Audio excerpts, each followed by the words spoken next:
Nagsisimula ang pelikula kay Christine na nagigising katabi ang isang lalaki. Bumangon siya, kinuha ang kanyang mga damit, at naglakad papunta sa banyo. Sa isa sa mga dingding ng banyo, may mga litrato nila ng lalaki. Nakita niya ang isang singsing sa kanyang kamay at lumabas. Ang lalaki, si Ben, ay naghihintay sa kama. Sinabi ni Ben na kasal na sila ng 14 na taon at 40 taon na siya. Habang nagbibihis, ipinaliwanag ni Ben na nagkaroon siya ng aksidente sa sasakyan 14 na taon na ang nakalipas, na naging sanhi ng mga pinsala. Dahil dito, hindi na niya matandaan ang lahat. Maaari lamang niyang maalala ang mga bagay sa loob ng isang araw, at kapag natulog siya, nakakalimutan niya ang lahat at nagigising na iniisip na nasa kanyang 20s pa siya. Sinabi ni Ben na magtiwala siya sa kanya, ngunit natatakot siya. Habang nagluluto ng agahan, patuloy si Ben sa pagkukwento tungkol sa kanilang buhay at kasal. Bago umalis papuntang trabaho, ipinakita ni Ben sa kanya ang isang listahan ng mga bagay na maaaring kailanganin niya at kung saan ito matatagpuan. Nakita niya ang isang tala na nagsasabing kailangan niyang mag-impake. Sinabi ni Ben na aalis sila para sa kanilang anibersaryo mamaya. Naiwang mag-isa si Christine at sinusubukang intindihin ang lahat. Tumunog ang telepono at si Dr. Nash, na tumutulong sa kanyang mabawi ang alaala. Sinabi ni Dr. Nash na maaaring hindi alam ni Ben na nagpapakonsulta siya. Sinabi niyang hanapin ang isang kahon ng sapatos sa kanyang aparador. Natagpuan ni Christine ang kahon at isang camera sa loob nito.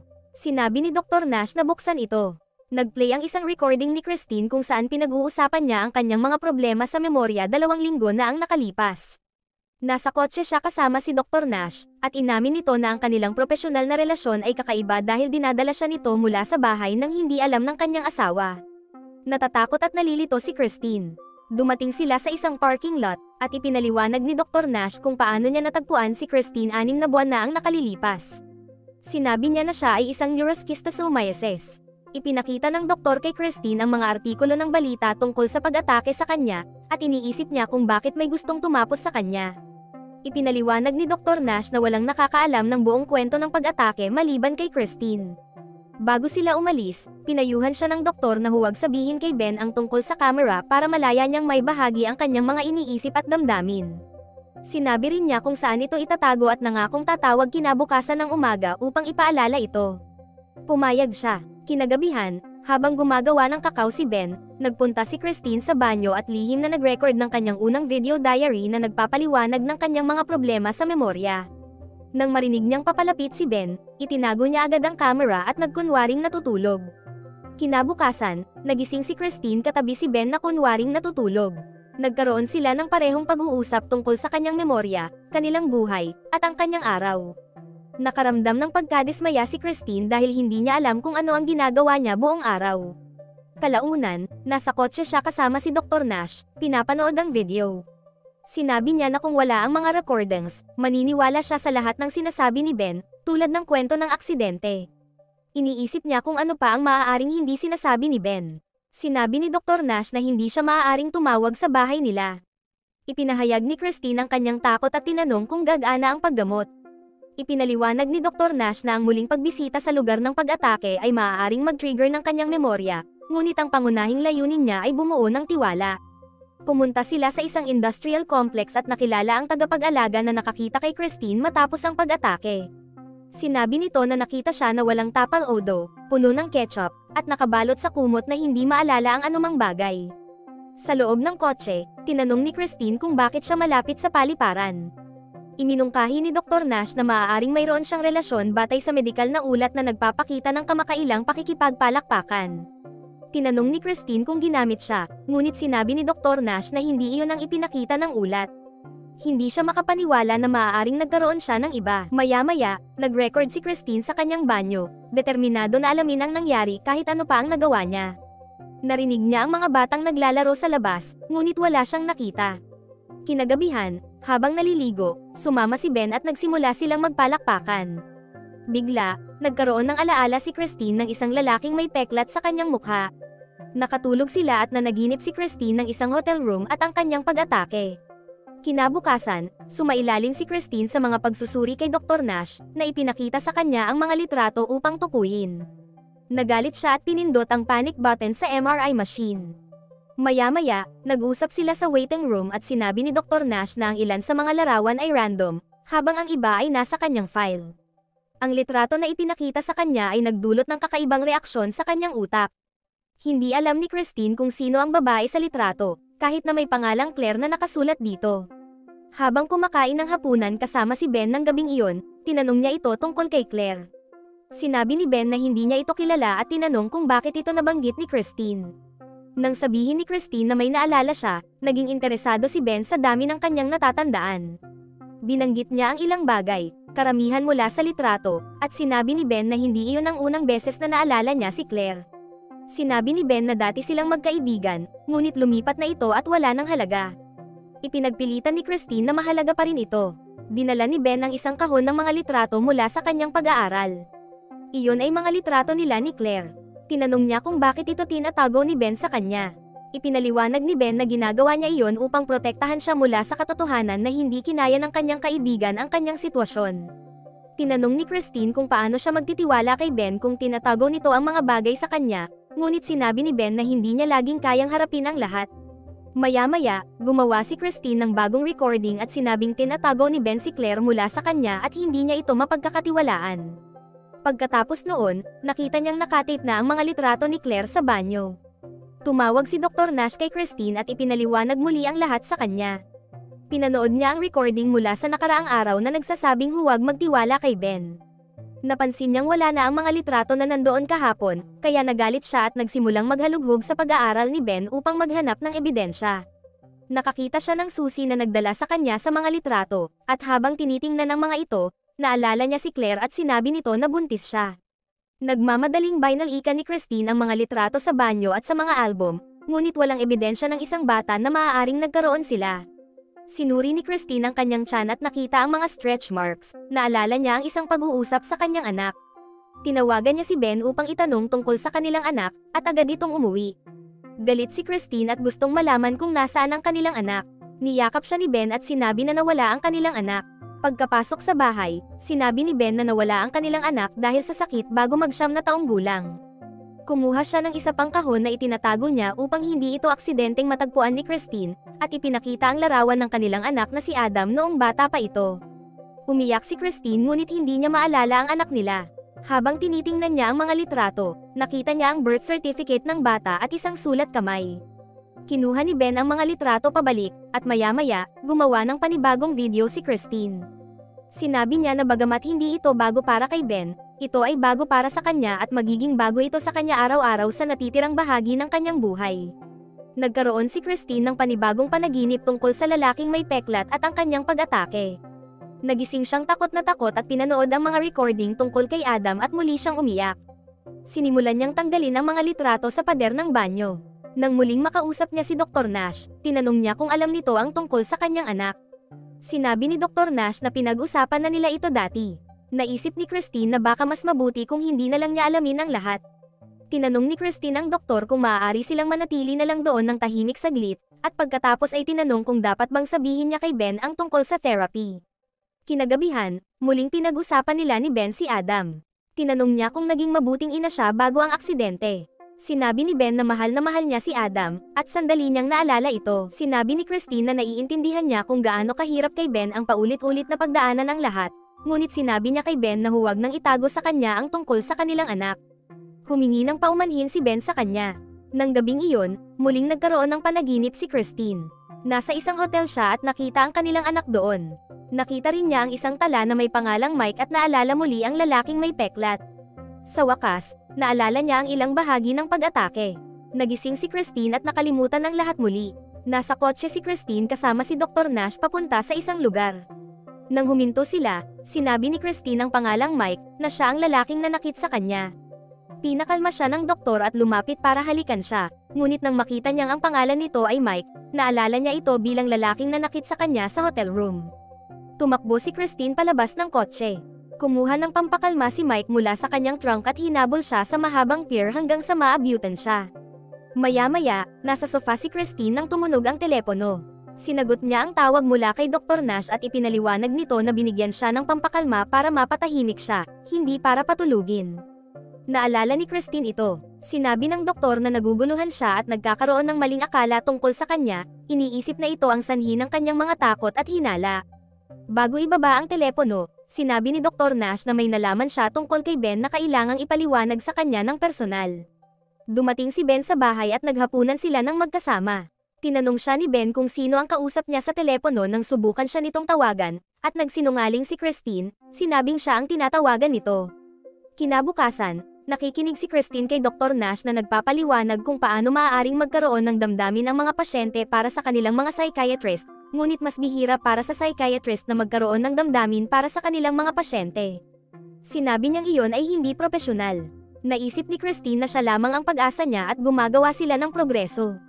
Nang sinabi ni Dr. Nash na i-refer siya sa isang kasamahan, naramdaman ni Christine na malaki ang naging progreso niya dahil naalala niyang panoorin ang recording kahit hindi pa siya tinatawagan ng doktor ng umagang iyon. Ipinaliwanag din ni Dr. Nash na natuklasan niyang ipinasa siya ni Ben mula sa isang asylum papunta sa isang nursing home. Nakapag-usap ang doktor sa administrator na nagsabing sinusubukang makipag-ugnayan si Claire kay Christine. Ibinigay ng doktor ang numero ni Claire. Sinabi rin ng administrator na 4 na taon nang hiwalay si Ben kay Christine. Maya-maya, tinawagan ni Christine si Claire at nag-iwan ng mensahe na kailangan nilang mag-usap. Pumunta siya sa trabaho ni Ben at tinanong kung totoo bang hiwalay sila. Nagalit si Ben, ngunit pinilit niya ang katotohanan. Sinabi ni Ben na ito ay dahil sa pagkawala ng kanilang anak. Una, lumayo siya kay Christine, ngunit bumalik siya at hindi na muling aalis.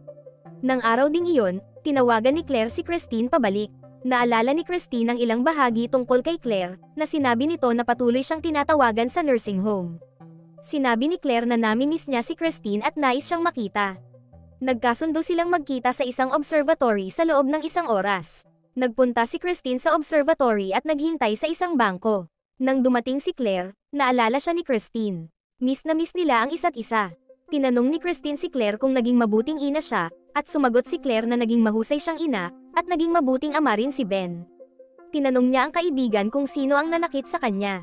Nag-inuman sila, at sinabi ni Claire na malamang may karelasyon si Christine noon. Inamin ito ni Christine sa kanya ngunit hindi ibinigay ang mga detalye tungkol sa lalaki. Humingi ng tawad si Claire kay Christine dahil sinabi niya ito kay Ben, ngunit kailangan niyang gawin ito dahil nasabi na rin niya ito sa pulisya. Inisip ni Christine na ito ang dahilan kung bakit hindi siya kinakausap ni Ben tungkol sa kahit ano.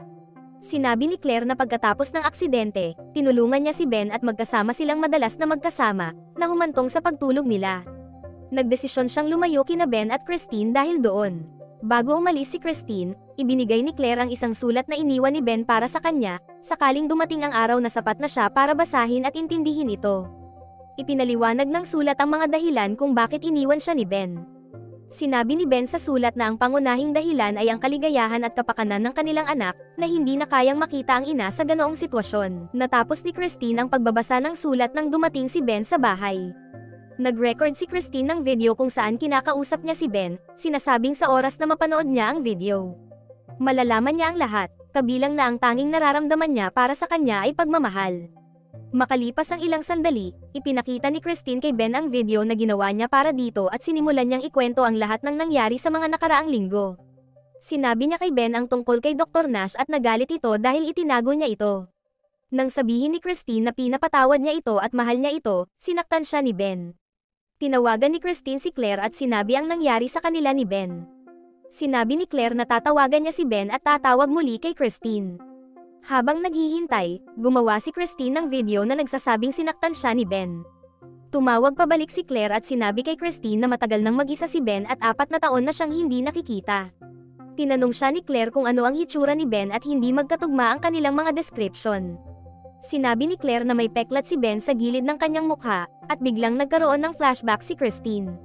Ang Ben na kilala niya ay bumalik, kaya tumakbo siya sa banyo upang tingnan ang mga litrato kung may peklat nga si Ben. Nang hindi siya makakita ng peklat, sinabi ni Claire na ang lalaking kasama niya ay hindi si Ben. Biglang napansin ni Christine na lahat ng litrato sa pader ay peke. Nagsimula siyang maalala ang pag-atake at nakiusap kay Claire na tulungan siya, ngunit hindi niya maalala ang kanyang address. Sinabi ni Claire na alamin niya ito habang sinusubukang pumasok si Ben. Nagkaroon si Christine ng panibagong flashback sa pag-atake at binuksan ang pinto, ngunit wala si Ben. Bumaba siya ng hagdan at tinangkang lumabas sa pangunahing pinto, ngunit nakalock ito. Nahanap niya ang susi sa likod ng pinto at lumabas ng bahay, ngunit bigla siyang hinayla ni Ben. Nagising si Christine kinabukasan sa kanyang kama kasama si Ben. Pumasok siya sa banyo at nakita ang mga litrato, pagkatapos ay lumabas at nakita si Ben na nakaupo sa kama at sinasabi kung sino siya. Nang umalis si Ben, tumawag ang doktor at sinabihan siyang hanapin ang camera. Tanging ang recording lang na nagsasabing mahal niya si Ben ang nakita niya. Pagkatapos noon, napansin niya ang pasa sa kanyang pisngi. Tumawag si Ben at tinanong kung maayos ang lahat. Hawak niya ang cellphone ni Christine na sinusubukan sanang tawagan ni Claire. Paalala ni Ben na mag-empake para sa kanilang anibersaryo. Sinabi ni Christine na mahal niya si Ben. Maya-maya, sinubukan ni Dr. Nash na tawagan si Christine nang tawagin siya sa pangunahing reception. Nakasalubong niya si Ben at ipinakilala ang sarili. Tinanong ni Nash kung kumusta si Christine, ngunit sinabi ni Ben na lumayo siya kay Christine. Kinagabihan, nagtungo sina Ben at Christine sa isang hotel malapit sa paliparan. Tinanong ni Christine kung talagang anibersaryo nila iyon, at sinabi ni Ben na hindi iyon ang anibersaryo ng kasal nila, kundi ng ibang bagay. Hindi maintindihan ni Christine kung bakit siya dinala doon. Binigyan siya ni Ben ng isang baso ng champagne at sinabi nitong gusto niyang maalala ni Christine ang kanyang pag-atake. Biglang naalala ni Christine na siya talaga si Mike. Tinanong ni Christine kung nasaan si Ben, at sinabi ni Mike na iniwan na siya ng kanyang asawa, at siya na ang nag-alaga sa kanya gamit ang mga pekeng dokumento. Pagod na si Mike sa pagsisinungaling at pinilit si Christine na alalahanin ang lahat. Biglang naalala ni Christine ang araw ng pag-atake, nagbanta si Mike na tatawagan ang kanyang asawa at sinaktan siya. Napagtanto ni Christine na si Mike ang nanakit sa kanya. Inamin ni Mike na kinasusuklaman niya ang sarili sa ginawa niya at nagmakaawa na huwag siyang iwan. Natakot si Christine habang naalala ang mga detalye ng pag-atake. Patuloy na nagmakaawa si Mike, ngunit nang subukan ni Christine na umalis, nagalit ulit siya. Sinabi ni Mike na magkasama silang aalis o hindi na sila aalis kailanman. Sinimulang burahin ni Mike ang mga video recording ni Christine at sinabi sa kanya na malaya na siya. Pinilit siyang halikan ni Mike habang sinasabi sa kanya na kalimutan na si Ben at ang kanilang anak na si Adam, na sinasabing kinalimutan na rin siya ng mga ito. Biglang napagtanto ni Christine na hindi nawawala si Adam, at dahil dito, lalong nagalit si Mike at sinimulang saktan muli si Christine. Pinagtanggil ni Christine ang sarili ngunit natalo siya. Sa desperasyon, sinaktan ni Christine si Mike at sinubukang tumakas, ngunit nahuli siyang muli ni Mike. Sa wakas, napatumba niya si Mike, inactivate ang fire alarm, at nakatakas. Dumating ang mga ambulansya at pulis sa hotel. Nakita si Christine sa likod ng ambulansya, gumagawa ng bagong video na nagpapaliwanag ng nangyari. Maya-maya, binisita siya ni Dr. Na sa kanyang kwarto sa ospital. Ginaising siya nito at pinaalalahanan kung sino siya. Sinabi ni Nash na naroon siya bilang kaibigan, hindi bilang doktor, dahil kailangan ni Christine ng masusing pangangalaga. Sinabi rin ng doktor na si Claire ang mag-aalaga sa kanya sa bahay. Tinanong ni Dr. Nash kung naaalala ni Christine si Claire, at sinabi niyang oo. Ipinaalam din ni Nash kay Christine na makukulong si Mike ng mahabang panahon. Sinabi rin ni Nash na may isang taong dumating upang tulungan siya. Pumasok ang tunay na dating asawa ni Christine, si Ben, sa silid. Sinabi nito na kung nalaman niyang nasa panganib si Christine, hindi sana siya lumayo. Umupo si Ben sa tabi ni Christine at nagsimulang pag-usapan ang kanilang anak na si Adam, sinasabing mahal na mahal nila siya. Saglit na umalis si Ben upang tawagin si Adam. Pumasok ang bata at nagpakilala kay Christine. Habang nag-uusap sila, unti-unting naalala ni Christine ang sinabi niya kay Adam noong maliit pa siya. Unti-unting bumalik ang alaala ni Christine at niyakap niya si Adam habang tinatawag siyang aking Adam.